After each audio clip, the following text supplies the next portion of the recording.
আপনারা দেখতে পাচ্ছেন আমরা আসানসোলে আছি। তো চলো দেখে নি আসানসোলে কেমন কি দুর্গা ঠাকুর করেছে। তো চলো দিদি কোনো দাদা দিদিকে পাই যদি তাদের কাছে রিভিউ নিব। চলুন আমরা আগাচ্ছি।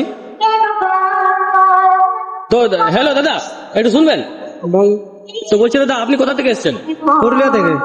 তো আমাদের এখানে আসানসোলে এসেছেন এত দূর থেকে? হ্যাঁ, তো আসানসোলে আপনার কেমন কি দুর্গা ঠাকুর দেখছেন আপনি? আপাতত দুটো দেখেছি। তো কেমন কি লাগলো? ভালো? হ্যাঁ, দুটোই ভালো আছে, খুব সুন্দর। তো আমাদের এখানে ফেমাস কিউট দুর্গা ঠাকুর আপনি দেখলেন?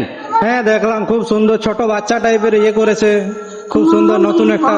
আচ্ছা, তো আপনার কতগুলো দুর্গা ঠাকুর দেখার প্ল্যান আছে? আপাতত ভামুরিয়া, নিতুরিয়া আর ওই পারবেড়িয়া একটা আছে, খুব সুন্দর হয়েছে নাকি শুনেছি।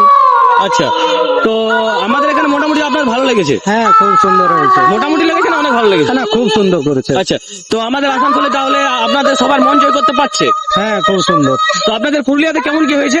পুরুলিয়াতে তো ভালো হয়েছে, একদিন গেছি, দেখেছি ষষ্ঠীর দিন। আচ্ছা, সুন্দর হয়েছে। তো আমি শুনলাম নাকি পুরুলিয়াতে 3-4টা অনেক সুন্দর সুন্দর করেছে? হ্যাঁ, কিছুগুলো দেখেছি, ভালোই হয়েছে। আমি যাওয়ার পথে আবার কিছুগুলো দেখবো। আচ্ছা আচ্ছা, তো আপনারা দেখতেই পাচ্ছেন আমাদের আসানসোলে কত সুন্দর সুন্দর দুর্গা ঠাকুর করেছে, দুর্গা মা করেছে। তো দাদা বলছে অনেক সুন্দর সুন্দর করেছে, কিন্তু দাদাদের পুরুলিয়াতে নাকি অনেক সুন্দর সুন্দর করেছে 3-4টা আমি শুনেছি। তো দাদা বলছে তো অনেক সুন্দরই করেছে। তো চলুন আমরা যাচ্ছি কালকে পুরুলিয়া, দেখে নেবো। চলো।